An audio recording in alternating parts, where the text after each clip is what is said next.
When Fractal released the Torrent Airflow case, it quickly rose to the top of the charts as one of the best, if not the best airflow case in its class. Well, Fractal wanted to capitalize on that success and make cases for builds from ATX all the way down to mini ITX. Now see what we're all talking about when we jump on the hype train. All aboard!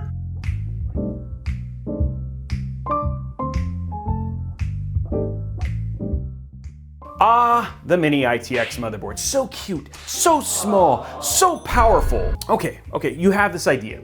You want desk space, and you also want to play games at a respectable frame rate, but you need it to look awesome. I mean, everybody knows that the better it looks, the more powerful it is. Am I right? I mean, that's absolutely true. Well, Fractal has created a case specifically for this reason. I'm talking about the Fractal Torrent Nano. Yes, that's right, I said nano. The word nano is a unit prefix meaning 1/1000th of a meter. Now, number one, this case is not that small, but it's a lot smaller than your typical mid-tower or full-size tower case that's currently on the market today. Now let's compare it to another one of our favorites, the Cooler Master NR200P. Just by setting these two side by side, you can see that the Nano is bigger than the NR200P Max. In fact, it sits at 417 millimeters by 222 millimeters by 374 millimeters, which is 16 inches long by 9 inches wide by 15 inches tall by those of us who are over here in the United States. Now the NR200P Max sits at 15 inches long, 7 inches wide, and 12 inches tall. So it's actually quite a bit smaller when you kind of look at the measurements. Now the Nano is made from your typical steel tempered glass. You can get either clear or dark, and ABS plastic. But it does come in a few variations. You can get the Nano with the left side panel steel or tempered glass with the RGB version. It's nice to have options, I always say. It comes in your typical black or white colors, and you have the choice of RGB or non-RGB. But why would you choose non-RGB? You monsters. Now, if you choose the non-RGB case, you get the Dynamic X2 GP-18 180mm PWN moon-size fan, which is also available separately. If you opt for more FPS along with the RGB case, as we all know RGB always gives more frames per second, then you will receive the Fractal Prisma AL-18 180mm PWM ARGB moon-size lit fan in the front. Now prices start at $119.99 for the non-RGB version and the steel side panels, or $129.99 for the RGB version. All in all, it's priced pretty well. Now sticking with the exterior of the Nano, the front of the case has an open grille in like a Y-shaped vent design that is like typical of Fractal with the different designs they infuse in their cases and their products all around. It's a sleek look for a creative fusion of brutalist elements and streamlined curvature here. Wow, where did that come from? Hey, you know what? I got curvatures too, but you can only see those on my OnlyFans site. Gross. Now our front I/O panel we absolutely love here, as it comes with two USB 3 Type A ports, a USB 3.1 Gen 2 Type C port, your power and reset buttons, along with an HD audio jack for both headset and mic. Okay, to other case manufacturers, this is how you should do it. This is a mini ITX case with the ports we all desire on the front I/O. The fact that it includes a USB Type C port along with dual jacks for headset and mic is truly amazing. Well done, Fractal. Now taking the front grille off, we see that we are met with a nylon mesh filter that stretches the entire front panel up and down. And there's another one down below the case. By the way, this case comes entirely apart for an easier build experience. Surprisingly well, I might add, but unfortunately, it's kind of a bummer because you really kind of only gonna do it once unless you're like me and you build multiple builds, but hey, a man can dream, right? By the way, let's look at some other features. Speaking of features, are you enjoying this featured video on Robeytech? I hope so, and if you wouldn't mind, go ahead and hit that like and subscribe button to get more awesome case features just like this one. Also, stay tuned until the end of the video to learn how you can win some cold hard cash and help us out in the process. So, on to case features. Now the side panels in this case, I said, are tempered glass with steel reinforced edges, and the toolless latch mechanism allows easy removal with a single hand. Now there are optional screws that can be used to secure the side panels if you're transporting the case somewhere, like, you know, when we safely ship all of our commission builds all over the world and in the US. Just saying. The top of the case comes completely off as that's where the PSU sits. Yes, it's a top-mounted PSU, and directly next to it, you have a 3.5-inch/2.5-inch HDD SSD tray should you need to use that. If you don't, you can simply remove it. Now there is room for cable management, but removing the drive tray will give you even more. By having a top-mounted PSU, this gives the entire case floor to serve as intake. Now we'll talk a little bit more about that later. Now here's the thing about that drive tray. Certain PSUs, like our ROG 850 watt, did have issues fitting with the additional tray, causing some pressure on the connectors. So if you want to use the drive tray, consider using something like the EVGA G6, which is just a little bit smaller. Now let's talk cable management for a second while we're on that topic. Behind the right side panel, you'll see 4 Velcro straps on the motherboard plate and a 5th inside the PSU compartment. There are even, and this is super cool, 3 Velcro straps along the rear exterior for managing the power cord and other cables on the back of the case. Tommy likey, Tommy want wingy. Now our next feature is always a plus when any company includes what is those grommeted pass-throughs for holes where cables such as your ATX 24 pin, your USB 3 front panel cable, and your SATA cables would go. There's even a grommeted pass-through on the bottom for your PCIe/GPU cables to run through. We love grommets, and more cases are starting to put those in, and it just makes the case look a whole lot cleaner. Now before we jump into the interior specs of the Nano, it's worth mentioning that the RGB version of the case comes with ARGB LED strips on the PSU compartment, and like the fans, these are fully capable of working with whatever motherboard you have and their RGB software. Okay, Robey, we get it. The outside of the case is awesome and RGB equals more FPS. What, dare I say, can I put inside the case? Well, let's start with the motherboard. It's a mini ITX case, so mini ITX and mini DTX motherboards are compatible. So if you want to go get that like ROG Strix Z690i, it'll absolutely fit in here with no issue. Okay, Robey, quick question. Given it's a mini ITX case and most SFF cases only use SFX PSUs, is it the same here? The answer is no. You can actually fit a full-size ATX PSU in here up to 200 millimeters. Remember, you have room for cable management up top, but when you start going with longer PSUs, that cable management room becomes less and less and less. And also, if you're going to be using like that extra drive tray, always remember, smaller PSU equals better, at least in this case. So on to fans, radiators, and cooling support. The installation of the fans utilizes the included fan brackets that come with the case. More on this a little bit later during the build. Now you already get 180 millimeter PWM fans that come with it, but if you don't want to use that, you can fit 2 120 millimeter or 2 140 millimeter fans up front in place of the 180, which why would you do that? But hey, we'll talk about that a little bit later. As we mentioned, because of the top mount PSU, no fans go up there, but on the bottom you can fit the same as the front, 2 120, 2 140, but you cannot put the 180 millimeter down below. Kind of a bummer. Now for the rear, you can fit a 120 millimeter fan back there, and it feels like 120 millimeters is more than fine. Now AIOs, these are a little bit different. For the front, you can put 240 millimeter or 120 or 140 millimeter AIO here.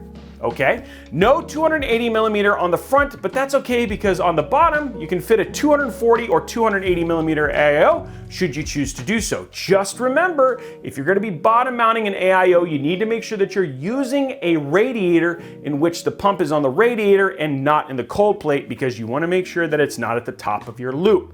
If you wanna know more about that, make sure you check out our whole basics on water cooling right here. Now, finally for the rear, you can do 120 millimeter AIO. If you don't want to use an AIO in this case, and I really don't think you should, given this is an airflow case for air-cooled builds, then you have max clearance of 165 millimeters for a CPU cooler height. So coolers like your Cooler Master Hyper 212 Evo and that Noctua NH-D15 dual tower, whoa, what? Will fit as both of them max out at 165 millimeters. Now it's tight, but it fits nonetheless, and the glass clicks. All right, here's the thing that people do want to know. What GPUs can I fit inside of this case? Well, GPUs up to 335 millimeters with the pre-installed 180 millimeter fan up front, so GPUs like your 3080 Ti ROG Strix will fit with that front fan installed. Up to 310 millimeters if you replace the 120 or 140 millimeter fans in the lower position. Meaning if you put 2 fans in the front, one of them were going to be in the lower position and could block GPU clearance. So here with 2 fans, GPUs like your EVGA 3080 Ti FTW3 Ultra Gaming will fit given it's actually a shorter card. And the whole purpose is that you guys, we have these like weird fan brackets you have to install, so it actually takes up more room. Unfortunately, it's not a one-to-one trade with the big 180 in the front. That's why you actually have that shorter bed. One thing worth mentioning, this case even does have room for 136mm reservoir support should you want to go nuts and do a full custom loop inside of this case. I have seen some super rad water-cooled builds already inside this case, so if you have one, tag at Robeytech, would love to share it. Love seeing your builds and love getting to take a look at some of the stuff and the work that you guys do. You're an awesome community, and I love you. Okay, so that's it. Let's go take a look at a build, and let's see how this whole thing performs. Okay, so what we're gonna put in this is a Ryzen 9 5900X. This is a Ryzen 9 5900X. Ignore what the box says. Okay, we're gonna be putting this inside of the Phantom Gaming ITX B550. There is a chance we may need to switch RAM on this. Right now we've got the Vengeance Pro SL. For our storage, we're gonna be using the Viper VP4300 PCI. I've heard very good things about this. This is the Frost Commander 140 White. For power, we're gonna be using the Asus ROG Strix 850 watt PSU. We're using the Asus ROG Strix 3080 White. So like I said, a true unicorn. So that is everything going in there.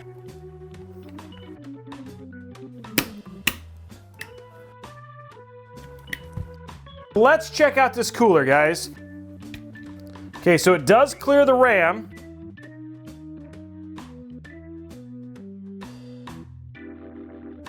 Okay, so now it's time to start taking this bad boy apart. There's our extras. Just pops off just like that. So there's your back. Just pops right off. There you go. Front pops off very nicely. That's actually really easy. Let's go ahead and start getting our build inside of it.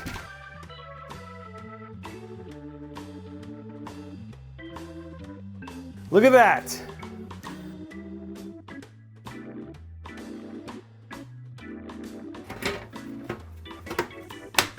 There we go. There it goes. It is on.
I really do love the Fractal line of cases, and if you build as they are intended, aka air-cooled, then this case, minus the top-mounted PSU blocking issues, which I'll talk a little bit about here in a minute, are pretty dang good. It has all the room for big air coolers, and frankly, that massive fan in the front does a simply magnificent job of getting air to the air cooler in the case, which, spoiler alert, we will cover when we get to thermals. Now, staying with the air cooling though, the top-mounted PSU, unlike the ample room you have in like the full-size Fractal Torrent, starts to give you a little bit of pain with any of those top-mounted connections at the top of your MOBO, especially if you're using a large tower cooler like the one we used in this build.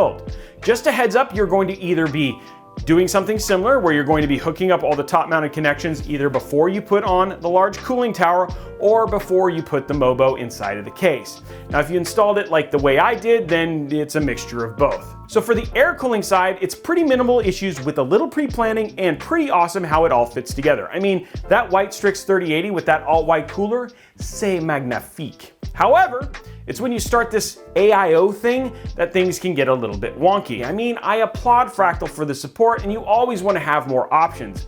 But it's kind of like going on a cross-country road trip in a smart car. I mean, sure, you can do it, but it's not like, trying to weave through traffic and park on that super crowded street, which is really what this thing is meant to do, and to easily be killed in, because those things have no room. I guess the point is this case really excels at air cooling, and when you start to replace air cooling with AIOs, just know it's going to take more time, and honestly, you're losing out on one of the best features of the case, that massive moon-sized fan. Sure, you can bottom out your AIO by using the Master Liquid AIO from MSI, but it's not getting near the airflow being where it is like a good air cooler would be getting fed from that massive fan. Plus, I find the process cumbersome and frankly prone to order of operation errors. Like, hey, you know what? I gotta put this in here and then this in here, but wait, no, if I don't do this, then it doesn't fit, and then you just want to slam and rage, and that is not what we need when we build PCs.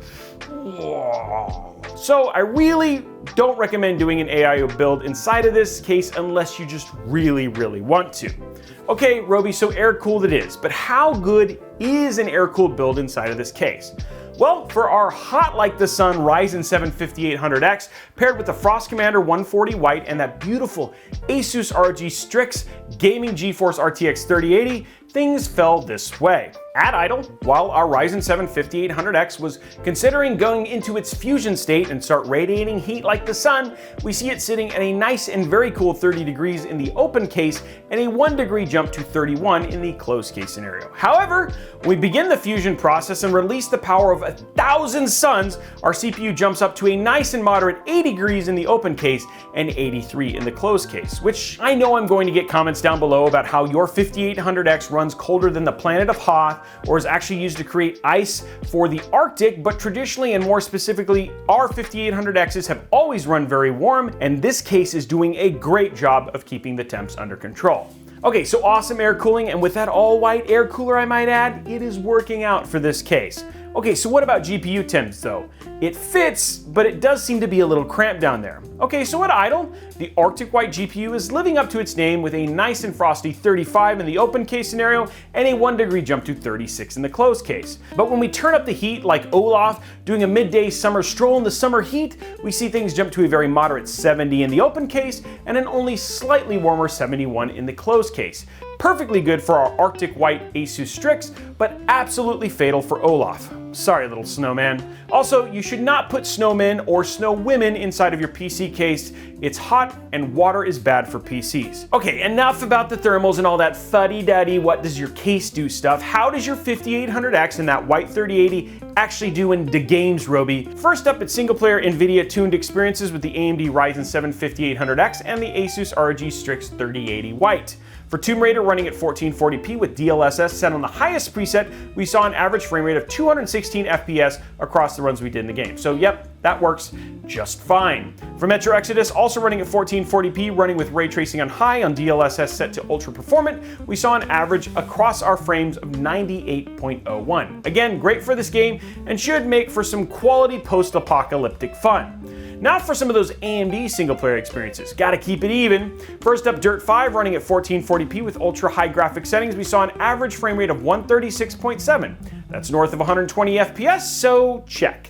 Lastly, rounding out the single-player experiences was Borderlands 3 running at the highest graphical preset. We saw an FPS average of 107.89 FPS, not quite 120 FPS, and you may want to play with some of those settings to get north of that number if you feel it's necessary. So what about MP games, Robey? How's the multiplayers? That's where the eliteness is. Well, for Apex Legends, running at low visual settings at 1440p, optimizing for competitive gameplay and high frames per second, we saw an average frame rate of 275.9 FPS. Pretty much zero issues here if you're looking to do any refresh rate minus 360 Hz, obviously.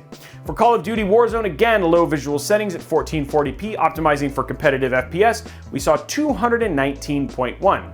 Super solid. Finally, for Fortnite, again at 1440p on low visual settings, set for competitive play, you get to see a very fluid and nice 444.4 FPS, which, that's a lot of fours, so it's also great too, so bam! Oh, and finally, kind of something new we've added to these reviews if you want to stream in game on these rigs. We tested Fortnite to get a baseline for what kind of FPS drops you may experience when doing so.